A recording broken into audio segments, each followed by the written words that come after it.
Okay, so I'm going through my yard the other day, just trying to clean it out, and it's not unusual for me to find something from my neighbor's kids or whatever. It ends up on my side of the fence, but man, the other day I was like cleaning up outside of my house, right?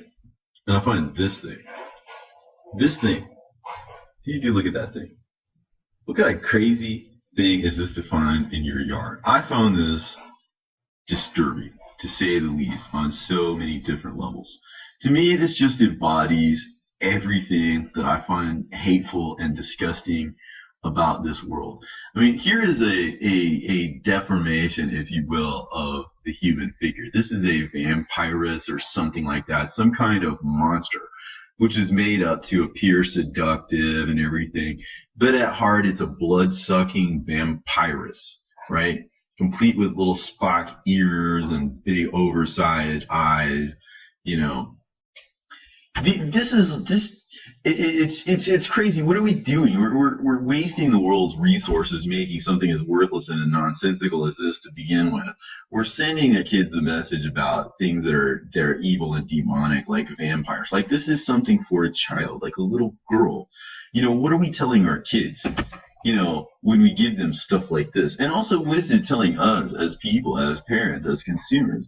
We're looking at this stuff and we're thinking, nothing of it. I mean, I cannot tell you. There is so much demonic stuff out there for sale in this world. Everything from T-shirts with the South Pole, and you see crosses and skulls and evil angels, and you know, just all kinds of just evil imagery, all combined with our religious symbols. And it's not telling you something. It's not telling you that maybe Satan maybe has some inroads in this world, and maybe has some influence, let's say, in the church.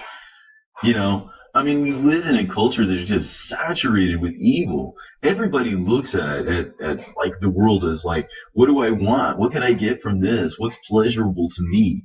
You know, where is the virtue in any of that? Anybody, whether they're good or evil, can do that which is pleasurable and pleasing to themselves.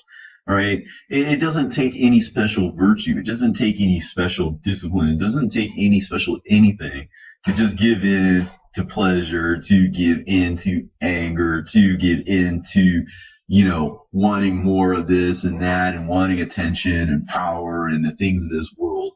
I mean, what do you want all that stuff when you're just going to get old and die anyway? Aren't you concerned with what comes after?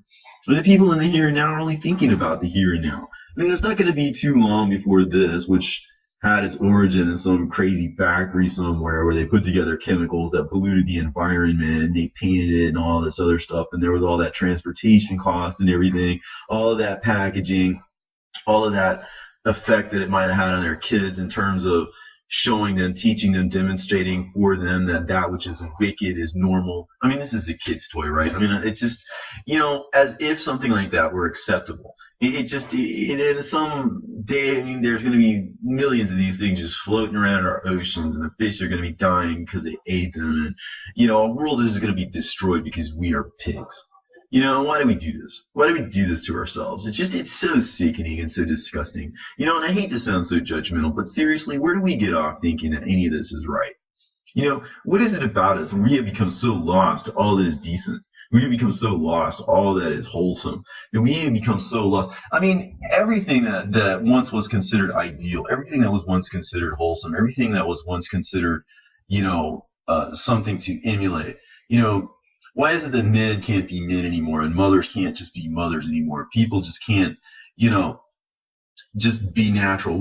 Why do we live in a world where we worship the unusual, where we worship the demonic, where we worship the beastly? You know, why do we want these things? Why do we want horror flicks? And why do we want fail videos? And why do we want to look and see people dying on fire on the side of the road? Where's the entertainment value in all this? And more importantly, what does this say about you? You want all of this deception in your life. You want all of this demonic stuff in your life. You know, God said, I have placed before you life, and I have placed before you death. Therefore, choose life, right? None of this is right. We all know that perfectly well, but we know that we can all be bought off by Satan. Satan buys us all off with little trinkets. You know, And think about it. He is doomed. He is judged. And you take his side. You know, how can you fail to escape judgment? You will incur judgment, right? Why can't we just accuse the accuser? Why can't we just at least turn against him? Why can't we just say all of this stuff is wicked and needless and unnecessary? You know what people are worried about? They're worried about economic collapse. You know, if we as consumers just said, listen, we don't want any of this crap. We're not going to buy it. And that's how you say it. You just don't buy it. And why do you, and what would cause you to not buy it? To just understand what it is. Just understand what it is. These are things that devils and demons have created.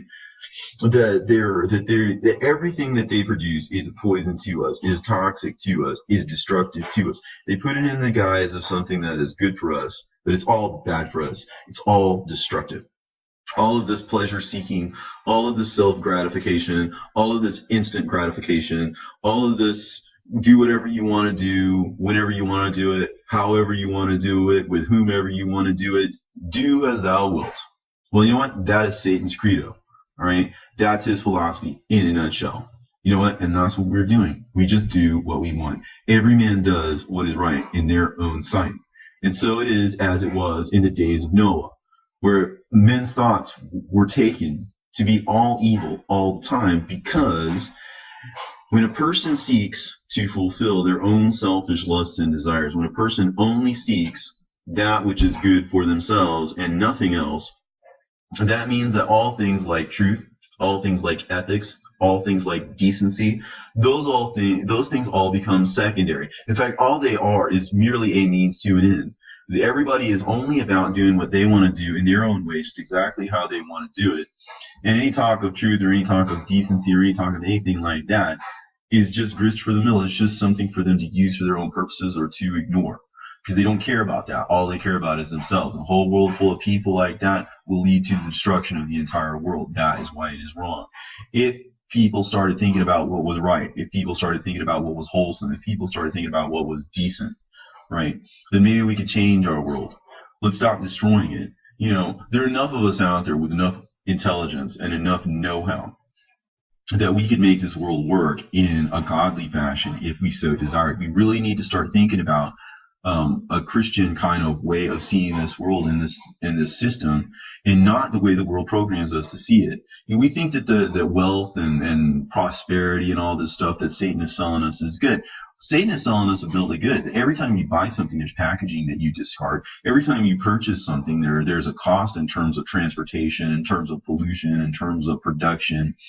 All right, people die every day on the way to and from work. It's basically Moloch. We serve the machine because we imagine that the machine serves us. There was a time when the earth was a garden, replete with life, and just infused with the power and the wisdom and the knowledge and the experience of God. And we fell from that because we fell for the lie.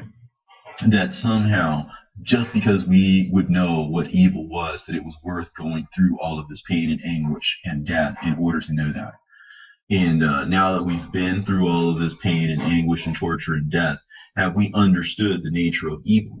Because I'm telling you, evil is omnipresent, and it's getting closer and closer and closer to you, and it's looking you right in the eye.